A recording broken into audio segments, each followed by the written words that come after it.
Welcome to உமாரி Babu channel. இன்றைக்கி என்ன பார்க்க போகிறோன்னா போட்டி கறி எப்படி செய்கிறது அப்படிங்கிறத பற்றி தான்.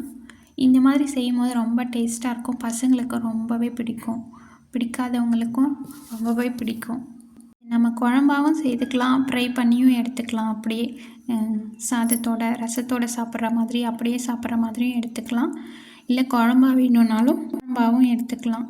ரொம்ப டேஸ்ட்டாக இருக்கும் இந்த மாதிரி செய்யும் போது. நான் ஃப்ரை பண்ணி தான் எடுத்திருக்கேன். அப்படியே சாப்பிட்ற மாதிரியும் ரசத்துக்கு கூட சாப்பிட்ற மாதிரியும். இது ஒரு ஆட்டோட போட்டி. அங்கேயே கடையிலேயே க்ளீன் பண்ணி கொடுத்துருவாங்க. இங்கெல்லாம் இங்கே வீட்டில் நம்ம ஒரு 2-3 வாட்டி கழுவிட்டால் சுத்தமாக க்ளீன் ஆகிடும். அவங்க ஓரளவு க்ளீன் பண்ணி கட் பண்ணி கொடுத்துருவாங்க.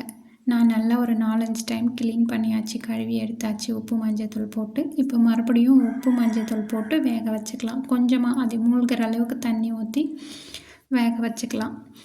ஒரு சிலர் அப்படியே செய்வாங்க, வேக வைக்காமல். அப்படியே செய்யும் போது அதோட ஸ்மெல் சாப்பிட பிடிக்காது பசங்களுக்கு, புதுசாக சாப்பிட்ற பசங்களுக்கெல்லாம். அதனால் நான் வேக வச்சு எடுத்துக்கிட்டேன். வேக வச்சு எடுக்கும் போது பார்த்திங்கன்னா அதோட ஸ்மெல்லெல்லாம் வராது, க்ளீனாக இருக்கும். கொஞ்சம் சாப்பிட்றதுக்கும் ரொம்ப டேஸ்ட்டாகவும் இருக்கும், ஈஸியாகவும் இருக்கும். தண்ணியில் போட்டு வேக வைக்கும் போது பார்த்திங்கன்னா இந்த மாதிரி மாறிடும். நல்லா வெந்ததுக்கப்புறம் நான் ஒரு 3/4 வேக்காடு வேகிற அளவுக்கு விட போகிறேன்.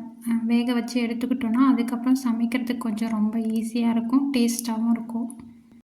போட்டி சாப்பிட்றதால ரொம்ப ஹெல்த்தியானது, வயிற்று பிரச்சனை எல்லாத்துக்கும் ரொம்ப ரொம்ப நல்லது.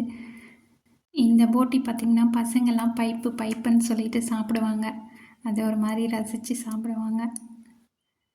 அவ்வளோதான், வெந்துட்டே இருக்கட்டும். நம்ம மசாலா ரெடி பண்ணிக்கலாம். வெங்காயம், இஞ்சி, பூண்டு, தேங்காய் உங்கள் விருப்பம், சேர்த்துக்கணுன்னா சேர்த்துக்கலாம், இல்லாட்டி வேண்டாம். சோம்பு, பட்டை, லவங்கம், கிராம்பு, ஏலக்காய் 1, பிரிஞ்சி இலை, தக்காளி 1, பெரிய தக்காளி. எனக்கு ஒரு தக்காளி போதுமானது. அதுக்கு எந்த அளவுக்கு எடுப்பீங்களோ அந்த அளவுக்கு மசாலா ரெடி பண்ணிக்கோங்க. கருவேப்பிலை கொஞ்சம் சேர்த்துக்கோங்க. ஒரு கடாய் வச்சுக்கலாம். எண்ணெய், கடுகு, சீரகம் நல்லா பொரிஞ்சதும் நல்லா பொரியட்டும். வீடியோ பிடிச்சிருந்தா லைக் பண்ணுங்கள், ஷேர் பண்ணுங்கள், கமெண்ட் பண்ணுங்கள். ஐப் ஆப்ஷன் இருக்குது, அதையும் கொடுங்க. புதுசாக வீடியோ பார்க்குறவங்களா இருந்தால் சப்ஸ்கிரைப் பண்ணிக்கோங்க. நான் போடக்கூடிய வீடியோ உடனுக்குடனே உங்களுக்கு வரும். நல்லா கடுகு பொரியணும், அப்போ தான் அதோட டேஸ்ட் இன்னும் கொஞ்சம் நல்லாயிருக்கும். கடுகு பொரியாமல் இருந்தால் அது ஒரு மாதிரி இருக்கும்.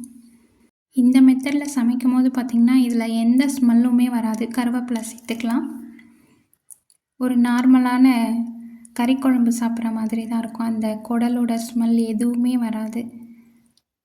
வேக வச்சிருக்க அந்த குடலெல்லாம் சேர்த்துக்கலாம். மஞ்சத்தூள், மல்லித்தூள், மிளகாத்தூள், அவ்வளோதான். மிளகுத்தூள் சேர்த்துருக்கேன் நான். அது காமிச்சிருக்கேனான்னு தெரியலை. மிளகுத்தூளும் சேர்த்துக்காங்க, இன்னும் கொஞ்சம் டேஸ்ட்டாக இருக்கும். நல்லா மிக்ஸ் ஆகிற மாதிரி நல்லா கலக்கி விட்டுக்கலாம். நம்ம முன்னாடியே உப்பு போட்டிருக்கிறதுனால இப்போ பின்னாடி தான் சேர்த்துக்க போகிறோம். எவ்வளோ அதில் இருக்குது அப்படிங்கிறதுனால கடைசியாக சேர்த்துக்கலாம். மிளகுத்தூள் சேர்த்துக்கலாம். நான் இப்போவே சேர்த்துக்கிட்டேன், வதங்கிட்டு முன்னாடியே நல்லா வெந்திருக்கிறது அப்படிங்கிறத நல்லா கலக்கி விட்டுக்கலாம், நல்லா மிக்ஸ் பண்ணி விட்டுக்கலாம். நல்லா அதில் அந்த குடல் கறியில் நல்லா அந்த மசாலா மொத்தம் நல்லா சேரணும். அந்தளவுக்கு நல்லா மிக்ஸ் பண்ணி விட்டுக்கலாம்.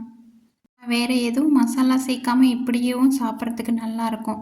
இந்த மிளகாத்தூள், மஞ்சத்தூள் இது மட்டும் சேர்த்து சாப்பிட்டாலுமே ரொம்ப டேஸ்ட்டாக இருக்கும். நம்ம அரைச்சி வச்சுருக்க மசாலா சேர்த்துக்கலாம், அப்படியேவும் எடுத்து சாப்பிட்லாம். நம்ம நல்லா கலக்கி விட்டுக்கலாம்.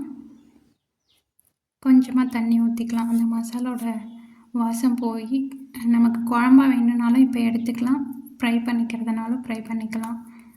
இதே பதத்துலேயும் எடுத்துக்கலாம். இப்போ நம்ம தண்ணி மிக்ஸ் பண்ண போகிறோம். கொஞ்சமாக தண்ணி மிக்ஸ் பண்ணி அந்த மசாலாவோட வாசம் எல்லாம் போகிற அளவுக்கு கொதிச்சா போதும்.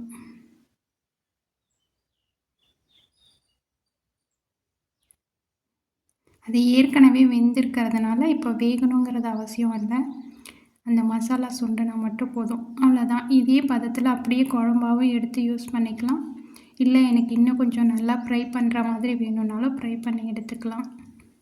நான் ஃப்ரை பண்ணி தான் எடுக்க போகிறேன். அப்படியே சாப்பிட்ற மாதிரியும் ரசத்தோடு சாப்பிட்ற மாதிரி தான் எடுக்க போகிறேன். இது வந்து குழம்போட பதத்துக்கு நம்ம இதோட ஸ்டாப் பண்ணிக்கலாம். மல்லி போட்டு நான் இன்னும் கொஞ்சம் ஃப்ரை பண்ண மாதிரி எடுக்க போகிறேன். கொஞ்சம் நேரம் விட்டு அவ்வளோதான், ரெடி ஆகிடுச்சு குடல் கறி. நீங்களும் செஞ்சு பாருங்கள் எப்படி இருக்குன்னுட்டு. ரொம்ப ரொம்ப டேஸ்ட்டாக இருக்கும். பாய், அடுத்த ஒரு வீடியோவில் சந்திப்போம்.